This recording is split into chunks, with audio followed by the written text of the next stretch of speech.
Success in the NFL often comes down to perspective, the ability to accurately measure progress and identify growth, even when the box score doesn't tell the whole story. After a busy weekend of football, coaches, players, and analysts alike turn to the film room to assess what's real and what's not. For the Pittsburgh Steelers, their Week 5 bye provided the perfect opportunity to do just that: rest, refocus, and reevaluate. While Pittsburgh enjoyed a week off, the rest of the league carried on. One game that certainly caught the Steelers' attention was the New England Patriots' upset win over the Buffalo Bills on Monday Night Football. It wasn't just a surprise victory, it was a subtle reminder of Pittsburgh's defensive dominance earlier this season. Let's rewind to Week 3. The Steelers entered that game against the Patriots with questions swirling around their identity. A disappointing loss to the Seattle Seahawks in Week 2 had shaken confidence, and critics were starting to doubt whether Mike Tomlin's squad still had the edge that defines Pittsburgh football. The response? A statement when powered by the Steelers' defensive line, the heartbeat of the team. In that Week 3 matchup, Pittsburgh's front seven came alive.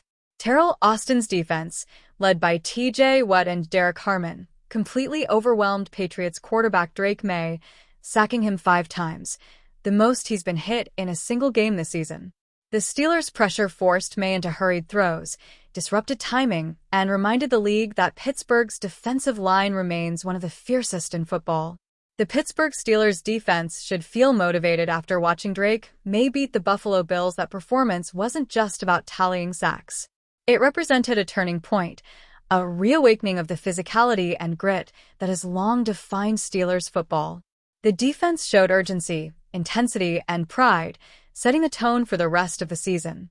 Fast forward to Week 5, when that same Drake May led the Patriots to a shocking victory over the heavily favored Buffalo Bills.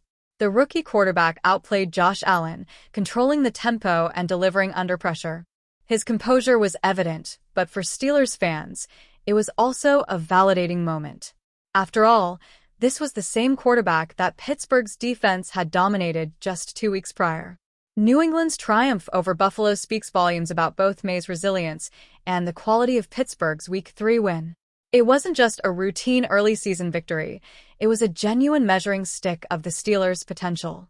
The fact that the Patriots, led by the same quarterback the Steelers humbled, could later take down a perennial powerhouse like the Bills only reinforces how good Pittsburgh's defensive front truly is. The Steelers' defensive line may not get the weekly headlines that flashier teams command, but their quiet influence resonates. They are disruptive, disciplined, and capable of dictating games. As Pittsburgh emerges from the bye week refreshed and re-energized, the message is clear. When the defensive line plays to its potential, the Steelers can compete with anyone in the league. New England's win over Buffalo might have belonged to the Patriots on paper, but in many ways, it was a silent ode to Pittsburgh's resurgence. A reminder that the Steelers' defense, when firing on all cylinders, still sets the standard for toughness and execution in the NFL. When the Pittsburgh Steelers take the field in Week 6, they will have not played a game for 14 days. However, Mike Tomlin's team will then face 2 AFC North division rivals, the Cleveland Browns and Cincinnati Bengals, in the span of 5 days. First, the Steelers will host the Browns on October 12th. Tomlin's club will then visit the Bengals for Thursday Night Football on October 16th. Playing on Thursday after Sunday is always a challenge. It could be particularly difficult for the Steelers next week with both games inside their division. But as the saying goes, Tomlin is taking things one game at a time. "I'm just locked in on this week," Tomlin told the media when asked about preparing for the Browns and Bengals at nearly the same time. The Browns will visit the Steelers at 1 p.m. Eastern Time Sunday. The Steelers have won 4 straight games against the Browns in Pittsburgh. However, Cleveland has split the series each of the past 3 years. Mike Tomlin stresses Steelers focused on Browns. Interestingly, to start his weekly press conference Tuesday, Tomlin mistakenly referred to Cincinnati when he meant to say Cleveland.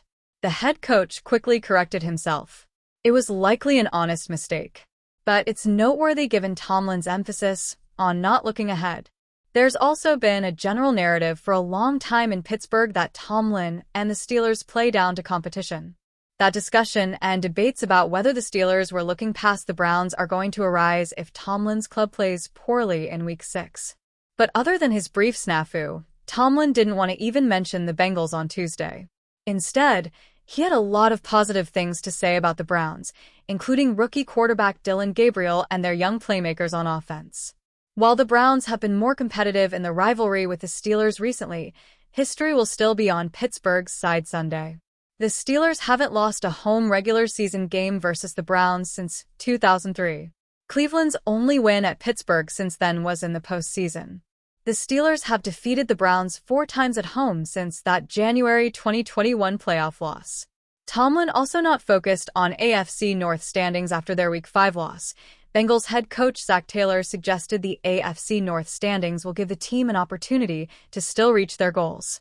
Tomlin had nearly the opposite answer when he received a question about the standings Tuesday. In addition to the Bengals, Tomlin is clearly not focused on where the Steelers stand from a win-loss perspective compared to other teams. "I don't care what happened with other people, particularly last weekend," Tomlin told reporters. "It's about us coming off the bye and getting ready for our game this week. I'm not a big picture guy." The Browns, Bengals, and Baltimore Ravens all lost in Week 5. That gives the Steelers at least a 2-game lead in the loss column in the AFC North standings. That could quickly evaporate, though, if the Steelers lose either of the next 2 games.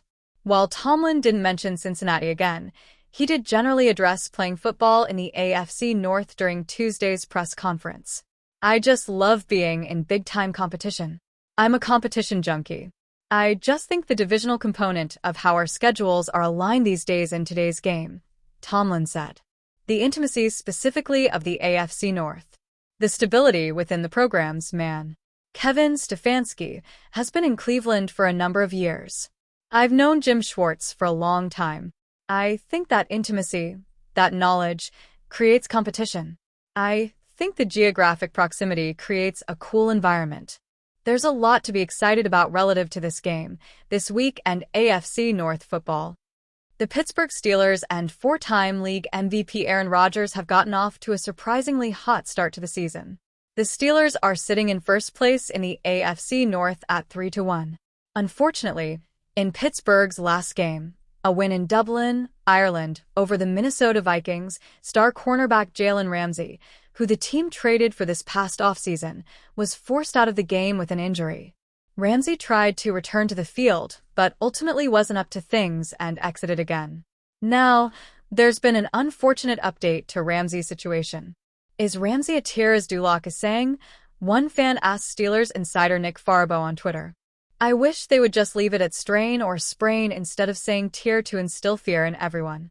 Leave it up to the players and doctors to disclose the severity or grade," one fan wrote on Twitter. "A strain and a tear are 2 completely different injuries. I don't care if the definition makes it correct, it's never talked about in the same way. Just Dulac desperate to be right," another fan added. "A strain and a tear are different medically, by the way. A hospital will say a fracture and a break are the same too, by the way. It's all designed to make money. Reality is different, though," someone else wrote. "It'll be interesting to see when Ramsey can make his return to the field."